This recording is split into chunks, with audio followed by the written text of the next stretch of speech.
because I got a haircut. I don't know why you shaved. If I were you, I'd look like ZZ Top.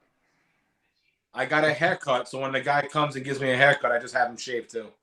Oh, that's right. I forgot you got the personal barber that comes to the house. It's like Robert De Niro, isn't he? Yeah.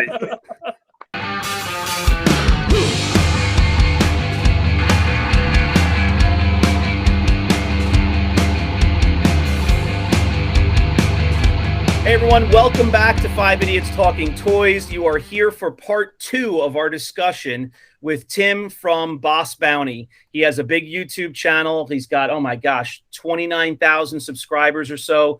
Very popular, reviewing more modern Star Wars figures, the new lines of the vintage collection, Black Series and such. He discusses it all, but he focuses on the vintage collection, as you see, and he will cover all the figures as they come out, as they are available for pre-order, and as he gets them in his hands and he can show them to you in real time, in person, and review those figures. So go over to his channel. We'll drop the link in our description for him. Subscribe to him on YouTube as well. And also, please subscribe here for 5 Idiots Talking Toys. That'd be a great help to us. And you can enter into the giveaway for the Razor Crest ship. Find that video on our channel and follow the instructions to subscribe and enter that contest. Guys, I'm happy to be here with you as always. Let's jump right back into part 2 with Tim from Bossk Bounty. Tim, I wanted to kind of pivot a little bit and just ask you more about your show, your channel. We're all familiar with it, but how is that? Has your direction changed at all in the last year or two? What are your main goals? Like what kind of, would you tell us what's the latest and greatest about your channel? What plans you have? Well, I don't think really much has changed, really. I did start a live stream show called the Vintage Collection Show, where I have different guests on and stuff. And before Christmas, my wife got a bit sick over Christmas. So before then, I was doing them really regularly. And I did the first one this year a couple of weeks ago. So that's something that I want to do, at least maybe once every 2 weeks. That's like a 2-hour live stream, where we sort of get into what's come out and what have you. But no, it's just like trying to think up, like you get the reviews obviously for the new stuff, but then it's just trying to think up ideas of ways of like presenting stuff, like doing top 5 lists and most wanted lists and all that kind of stuff, really. Just trying to put content out there, really. There's no sort of genius science behind it or anything. It's literally just there is a kind of a plan of what you want to do, but really most of it's off the cuff. Well, thankfully with Hasbro, they're constantly putting out new stuff. Yeah, so always have content to use and stuff, and and figures to show. Well, that's exactly what I meant like earlier. I'm a big collector of vintage Star Wars. It's like, and if you gave me the choice to ditch one or the other, it'd be very difficult for me to ditch the vintage stuff, because that's what I grew up with. That's my passion. But I love the modern stuff, and that's where my channel is. But it's difficult to say stuff about, like, especially on my own. It's good when you're having a group conversation about your collecting and your goals and all this sort of stuff. But when you're just doing content by yourself, what else can I really say about IG-88 or whatever? Do you know what I mean? It's like there's so many videos out there. There's so many websites that gives you all the different variants and everything. There's not a lot more I can add to that conversation. What about a short V gonk? Do you have one of those? I have one gonk droid, and I haven't even checked if it's the short V. It doesn't matter either way. No. I only have one also, and it's a regular one. It's the only one that's there. It's a cheap garbage one you have. Now, I don't know if you guys saw, but I got a graded figure in the other day. It was from a Tusken Raider, and it was labeled with long eye tubes. Yeah, saw that. So I've never seen that before. I never even heard about that before. But I actually took a comparison picture with my regular Tusken Raider that I have here. And the eye, like, tubes, they are longer. Like, you can definitely see that they're longer. I might actually post that up in Rogue 5 later on today. But who knew that was around? You know, who knew that was a variant that people were calling? I've actually seen that, but it's just, who cares? So Chris has this theory that he will only accept a variant if some nerd who's locked in a basement somewhere in Florida or whatever and is living on, you know, like Pixie Sticks and Red Bull puts the name on a label in an acrylic case and sends it back to you. Those are the only variants he accepts if there's somebody that prints it on a label. Because I still don't consider the long eye tubes a variant. I'm going to price it and sell it at the exact same price as I would a regular Tusken Raider. And my point being is that when is the time like for you to just say, I'm going to let it go? Just stop making up this garbage. It's the same thing it's been for 40 years. Just let it go. Stop trying to find new stuff and put it out there. So I'm the same as Chris. Someone will now list that and they'll want like $100 more for that. And it's worth sell instantly. More. It's the same thing. And it will sell instantly. You're totally right.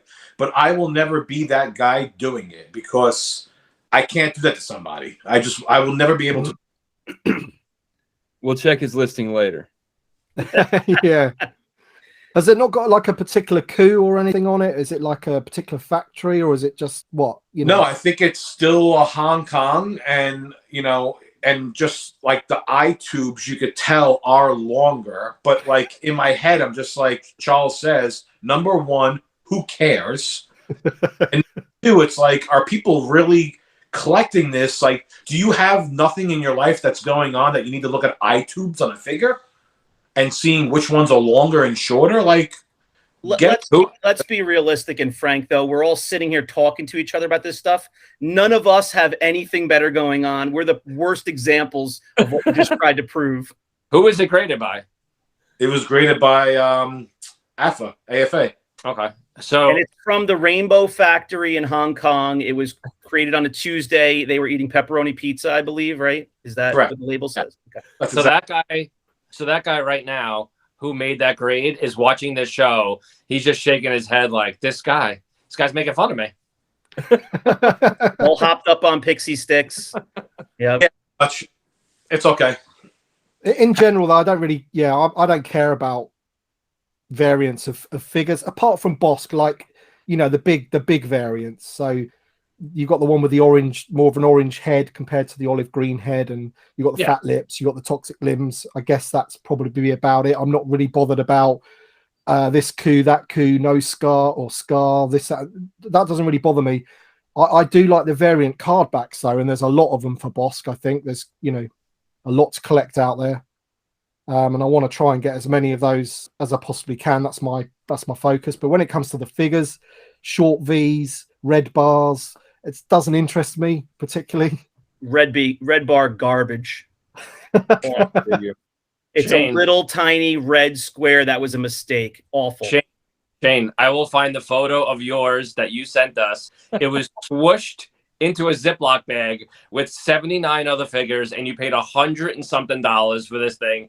It looked like it was in a urinal for like a month and then thrown into the garbage, and someone like lifted it right out of a garbage bag. That's what yours looks like, and you paid $100. You talking about this one right here? Look at that. Beautiful. Wow. Look at that red bar on there. Oh God, it's so awful. It's a Sharpie. It's actually a lot nicer than I thought it was. It is true though, Tim. I send these guys a picture. I went on somebody's claim sale, like live claim sale, and I was bored out of my mind that day, and so I bought a whole bunch of stuff. A lot of times I'll just buy stuff for a semi-decent price because I like to have my own live sale, you know, on Facebook. So I bought stuff and I spent a bunch of money. Like when it was all over, I spent like almost $2,000 with this guy. He took figures, like some last 17 figures and this, and threw them in a Ziploc bag together, like 40 figures, threw them in a box, dropped a couple popcorns on top, and shipped them across the country to me. And I'm just like, it's one thing if you're a bad packager and you're not really reliable, but when somebody spends $1,800 with you. Couldn't you do something a little bit better than that, right? So I wanted to actually make another future episode of shipping coming up because I got a figure in the mail recently, and I'm not going to say exactly which figure it was, but let's just say that it was bouncing around in the Bossk, in the box. There you go. Yeah.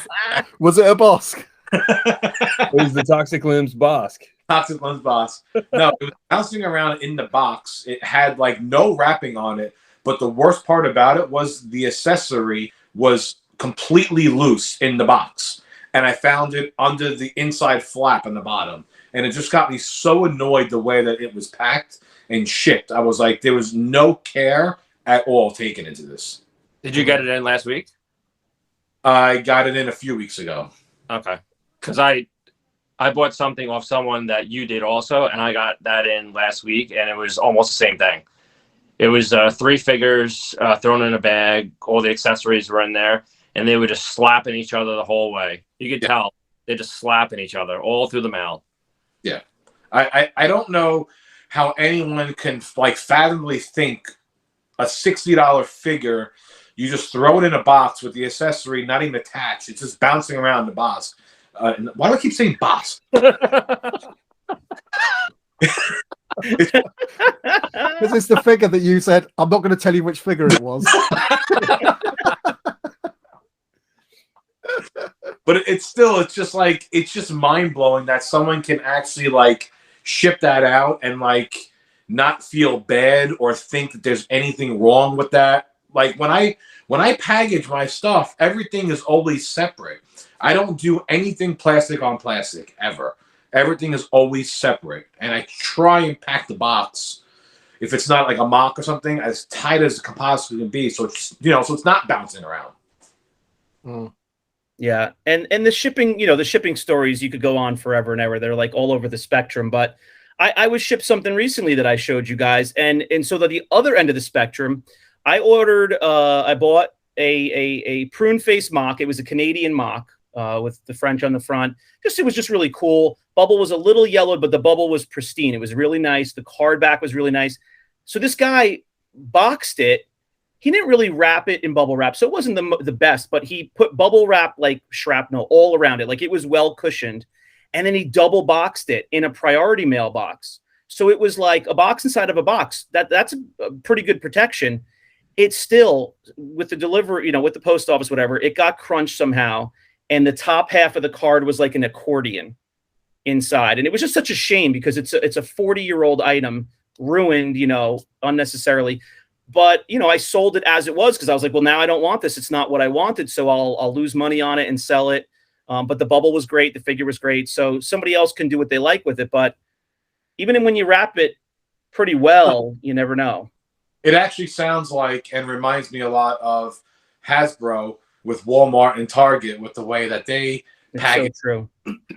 I don't know if Tim wants to get too much into those.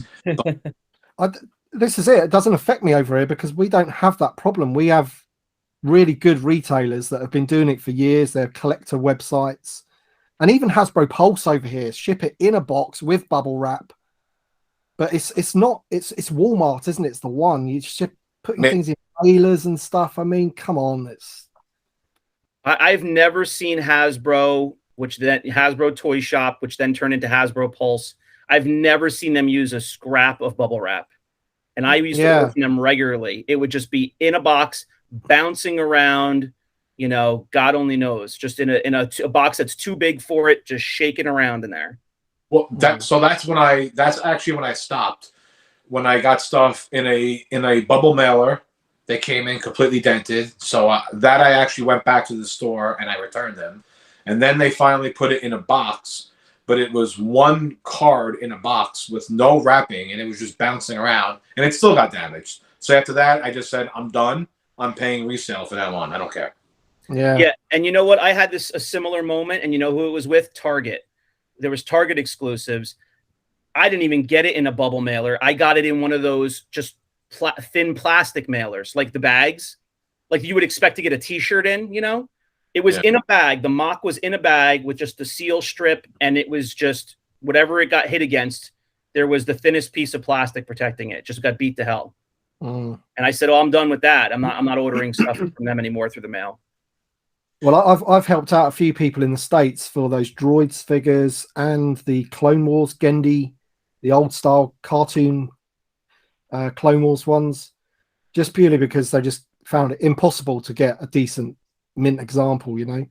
Whereas in the UK, I can just go to Star Action Figures, order a case of 8, and they come in pristine condition. It's crazy. Like, I don't know why they just can't get it right over there. Yeah, here's my like opinion of the whole situation. It's very, very clear that Hasbro is not making these toys for kids anymore, right? Mm. They're for adult collectors who are in our age group, 40s and 50s, basically. And so on one end, they're pricing them for adults. They're articulating them and making them for adults. They're doing the accurate face sculpt for adult collectors, not for kids. And then when it comes down to the actual processing of the orders and getting the orders in the mail, there's no regard for the fact that it's going to a collector at all. They're treating it like it's a toy for a 2-year-old, which they won't care if there's a bent corner or a crease across the front of it. Mm. So where's the disconnect there? And especially the vintage collection, where like the packaging is like a big part of the product, isn't it? It's like the Black Series, not so much, I guess, because I think a lot of people open those and put the figure on the shelf or whatever. I guess it's more of a displayable thing because it's bigger. But with the vintage collection, a lot of people just keep them on the card. That's, that is part of the product. So to not get them in a decent condition, you just send them straight back. And I would assume years ago when there were like the yearly toy shows in like New York City, where they would reveal a new toy line or a new set of figures in a toy line, back in the 90s, it was probably just a crappy toy show convention thing for insiders, and you would just go and you would just like learn about what's coming, and it was not a big deal. Well, now they make it like a con. They make it like, for years now, this isn't new, but they make a big deal about it. There's press there taking photos, and they have all these awesome displays set up where media can come and they make a big deal out of it because that's how they can promote. So all of this is to sell to adult collectors. It's like, don't screw it up at the last second and throw it in a giant box. Like, come on. I have, and that's if you've managed to pre-order it in the first place. Yeah. So I have a really important question that I have to ask Tim. I'm putting him on the line here. So number 1, do you have a Razor Crest? And number 2, did you enter our contest to win a free one? I do have a Razor Crest. I have 2 Razor Crests because I gave one to my son. He always wanted one.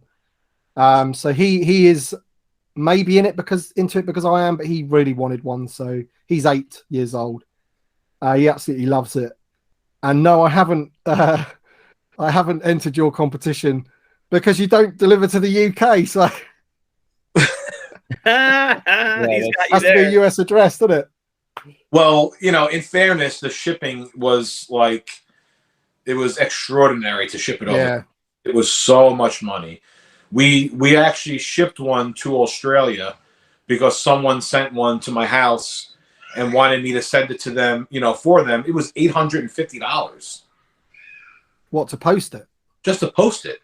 Well, they could have just got one from Zing Pop Culture, couldn't they?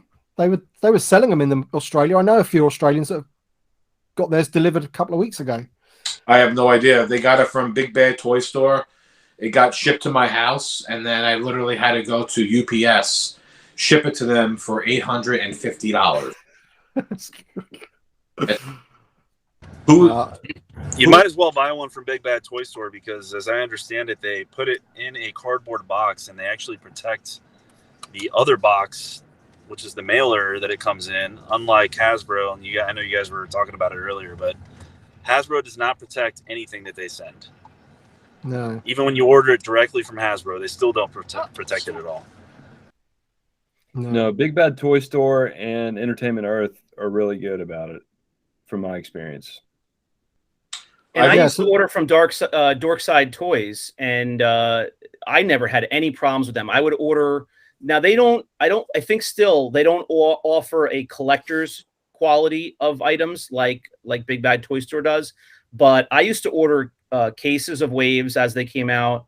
I've ordered individual figures, mocks from them, and I always had good success with them. I never had a problem. So for anybody out there, I don't know if you're looking for a new store. I mean, I'd recommend them. Just in the years past that I've used them, I never had a problem. Yeah, so like the Big Bad Toy Store, Dorkside Toys, they're very much like our in-demand toys, Star Action figures. They're like specialist toy, online retailers, basically. Yeah. And they used to have, in the UK, they used to have to order from Entertainment Earth, because I think Entertainment Earth has got like a distribution arm as well as the retail arm. So we used to have to import all of our stuff, but now we've got Hasbro UK and they order it straight from Hasbro UK. And now we've also got Hasbro Pulse, which is kind of like an annoying thing for those, those smaller retailers now, which is why I try and still put all my orders through them to support the smaller company. Do you know what I mean? But I have ordered a few things from Hasbro Pulse to check them out. And unlike the US, they do ship it in a reasonable box, a sturdy box with bubble wrap and what have you. So I don't know. It's weird. Right now, we actually can't even give away this Razor Crest. We're shooting for 2,500 subs. I think at this rate, we might get there by 2025.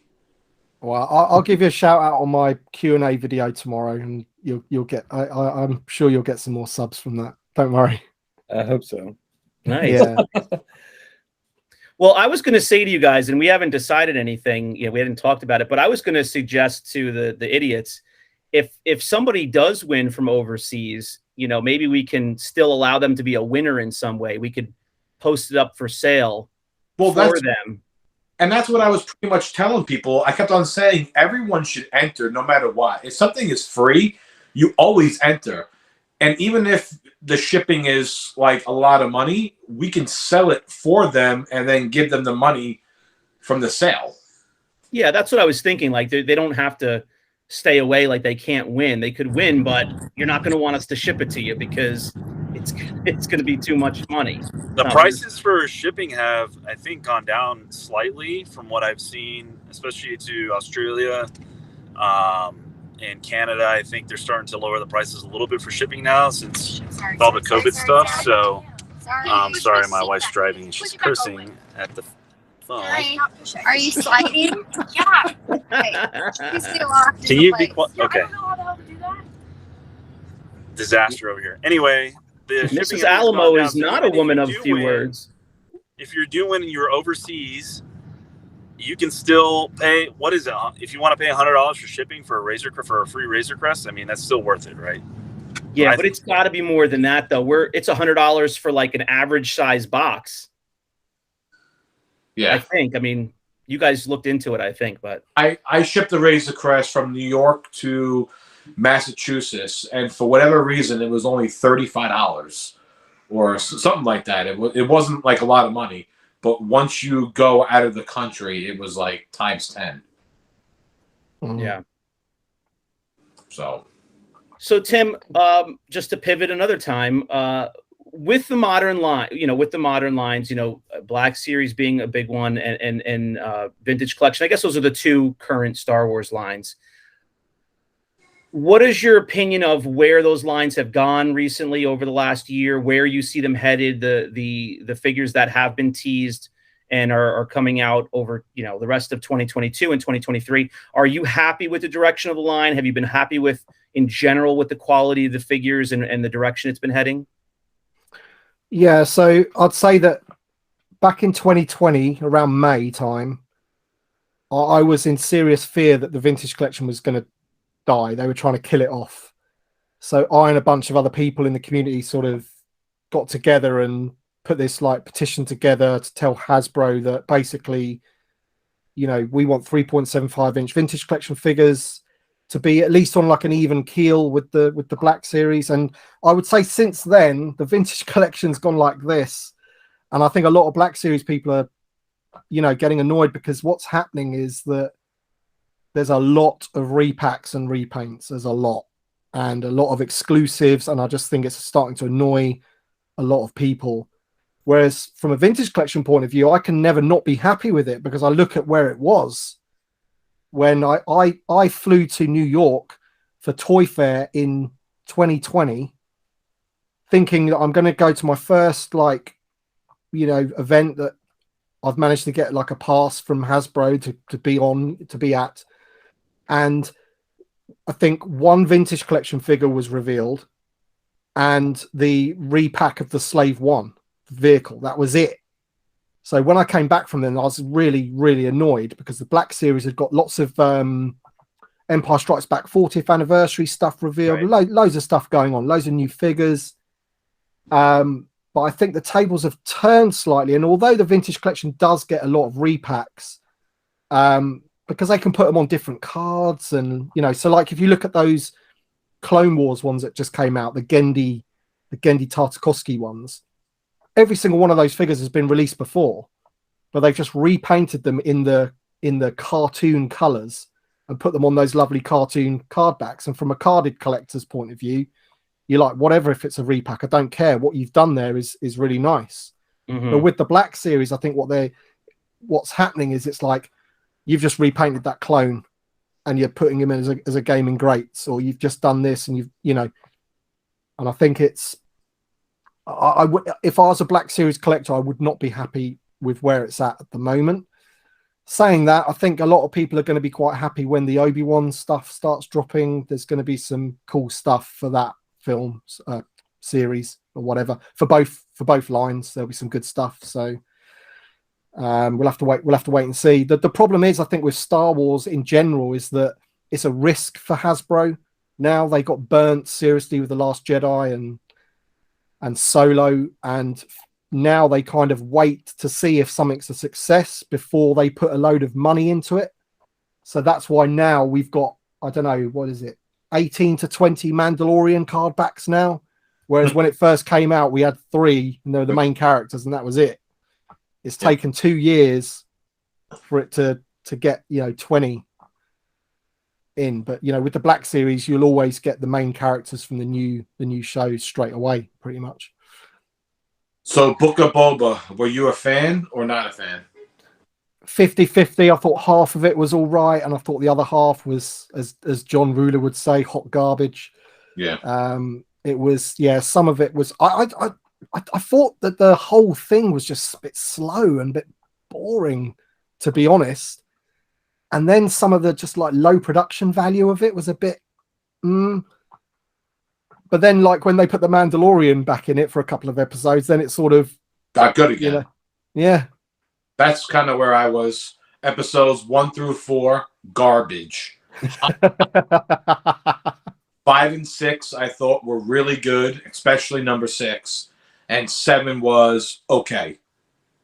Yeah. Anytime that Fennec Shand came on screen, I was like, ugh. Here we go.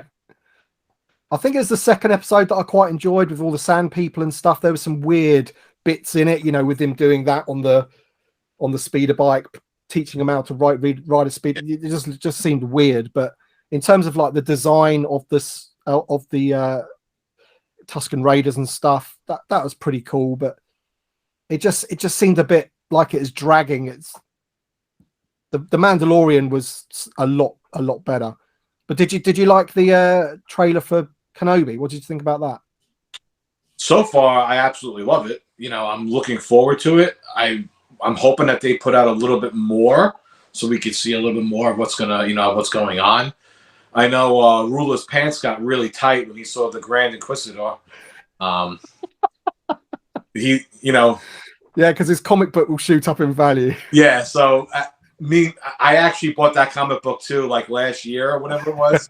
So he actually got me, involved in that also. So that was definitely a C. But again, I don't know if they can make this show bad. I feel like it has to be good. But I felt Boba had to be good too, and it wasn't. Yeah, to be fair, when we saw the original teaser and then trailer for Boba Fett, we had the exact same comments that you just had. Oh my gosh, this looks amazing. It's going to be great. How could you go wrong, Boba Fett? I think now that we've seen all the episodes and probably seen them twice and spoke about them, and we got so burned out on it, we didn't even record an episode for ourselves recapping the finale episode. Like, we just stopped after 6. We still haven't done it because we were burned out about talking about it. But now that I've seen it and I can think back about it, I think what they were really missing, and I know Jon Favreau was involved and Dave Filoni was involved, and they were great for several of the Star Wars series and for Mandalorian.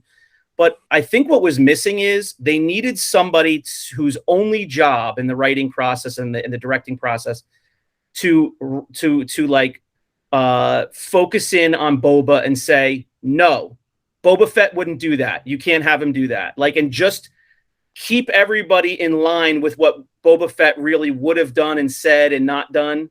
Like, you know, there's some famous actors who are like Academy Award winners who are known for saying like, no, I know my character wouldn't do that. Take that out. We needed somebody to do that for Boba Fett. Like, no, Boba Fett wouldn't stand in the street with a bunch of teenagers and make a dumb dad joke. You know, Boba Fett wouldn't wrestle a Wookiee naked in his underwear. Like, there's certain things like that were just dumb. You know, like, it didn't need to be in the show.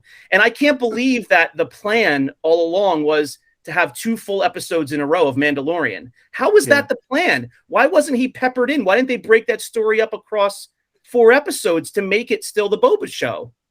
I think that they were already in post-production with Mandalorian, with the new Mandalorian season, and they saw the route that it was taking, and they're like, look, we got to save this.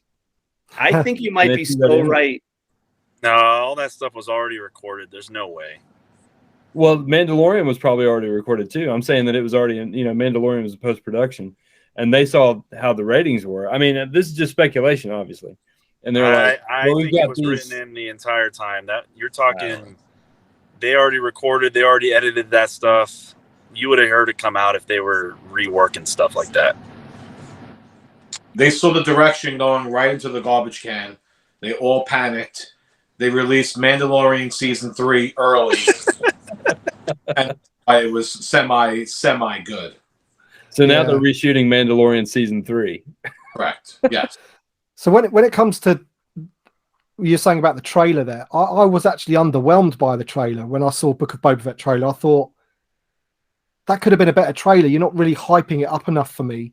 And then by the time I got to the end of the series, I thought it really did feel like a extension of The Mandalorian, like a side story, not its own series, and that it probably won't get another season, and that's just it now. It's done, sort of thing. Whereas with the Kenobi trailer, that seemed more cinematic. It seems like it's got a bigger budget. And it looks, it looks good. The music, just something about it was more, it just had that Star Wars feel about it a bit more, I think. Even when I first saw the Force Awakens trailer, it was a bit like that. Even though, I don't really like the sequel trilogy films that much. The Force Awakens definitely the best out of the 3. But, the hype around Star Wars at that time, that's the kind of hype that I got from the Kenobi trailer. It really, it looks, I'm just hoping it delivers, My whole thing with Book of Boba was they tried so hard to make him into this nice guy and something completely different than what he was. But everyone is forgetting the fact that he shoots Bib Fortuna dead in cold blood. And then all of a sudden he's a great guy. How's that possible? That's that. Yeah. It's true. What did poor Bib Fortuna do bad to get shot? And also at the very end of the last episode, he says to Fennec, he says something like, "I don't think this life's for us, really." So it's just made the whole series pointless. Yeah, because he's wanting to become like the crime lord, and then at the end he goes, "Nah, don't want to do it anymore."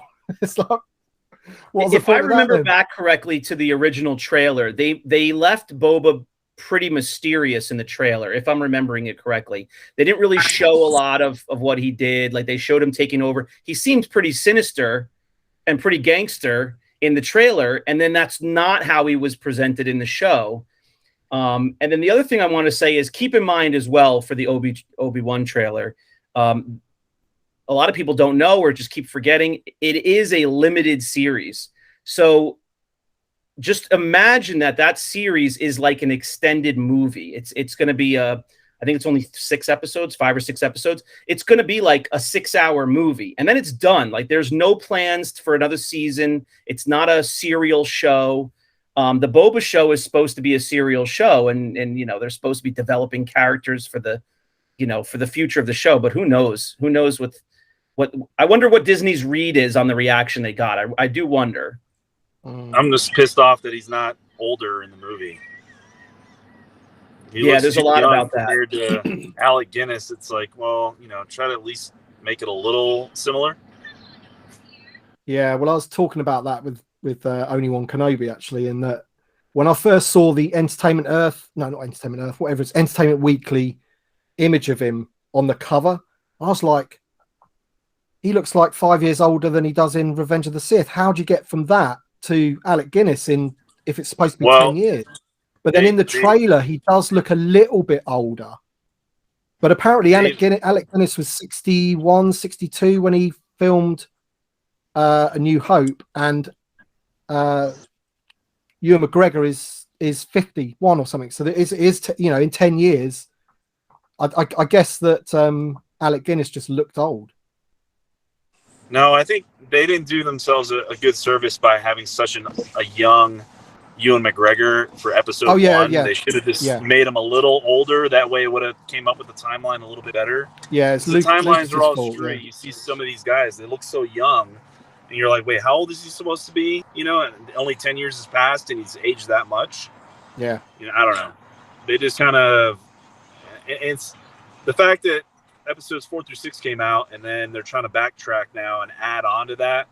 Obviously, the years aren't going to add up with the actors. So I get it. I didn't like how Boba was a little thicker than he was in Episode Strikes Back either. So that was my major complaint from Book of Boba. Completely different actors. He looked a little short and chunky for Book of Boba.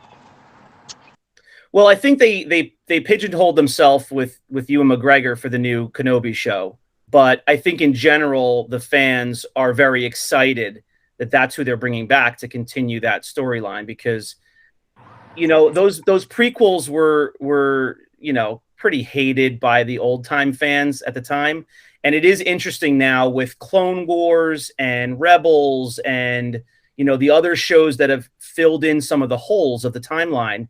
There's now a little bit of nostalgia about those prequels in certain ways. Don't get me wrong, but in certain ways, like now Ewan McGregor's look back on it like, oh yeah, he was really great Obi Wan, and it's really great to see him again. And now he's older, and let's see how he, where the story goes with him. And there's, some of the clone troopers are real popular, and some of the ships even are popular now from that prequel. So it's interesting now that so much time has passed. You see how people's opinions have changed, but I think everybody's very excited that McGregor is back for this role. Yeah, the sequel trilogy made the prequel trilogy good, didn't it? So absolutely. Like I said, I'm definitely looking forward to it. Hoping it's going to be good. And I don't want to hold Tim up too much longer. I know he's on another 2-hour live stream right after this. So. Yeah, we need to give him a break, I think. Now, Tim, are you going to introduce yourself to your family tomorrow so they can get to know you, or are you just going to do live streams all weekend? They're probably pleased to get rid of me, to be honest. That's what I say. I say that to my friends too. They're like, can we get together for poker? And they're like, well, I got to check with the wife. I don't know if I've been gone all week on work. I don't know if she's going to want me out on Friday night playing poker. I'm like, trust me, she wants you out of the house playing poker. No one's looking for you right now. Well, Tim, thank you so much for joining us. It's been a real pleasure. This is my first chance getting to meet you and talk with you, so it's been an absolute joy. We look up to your channel and the things that you're doing over there, and we'll continue to watch. And I know a lot of our fans follow you as well, so please check out Bossk's Bounty on YouTube. We have him recommended on our main page as one of the channels to follow, and we'll drop his link in here as well. I think, John, this will be a 2-episoder. This will probably wind up being a 2-parter. Yeah. All sure. Right. So you folks are finishing up part 2. Thank you for coming over from part 1, and we'll have the links for Tim in both of our episodes. But guys, a big thank you to Boss Bounty for joining us. This has been our treat. Yep. Yeah, thanks so much, Tim. We appreciate it. Yeah, I appreciate you having me on. So I really enjoyed it. I love doing this sort of thing, and you guys are cool. So thanks. Thanks, Tim. Thanks for coming on. Cheers, folks. Yes, just want to say thanks for coming on. I know the time difference doesn't really work out so good, but I'm glad we were able to get it together and finally have you on. Yeah, well, as I say, I appreciate you for moving it for me, because I know you record a bit later usually, don't you? So yeah, that's all right. We're going to get off of this and we're going to go introduce ourselves to our families, so they'll get to know us.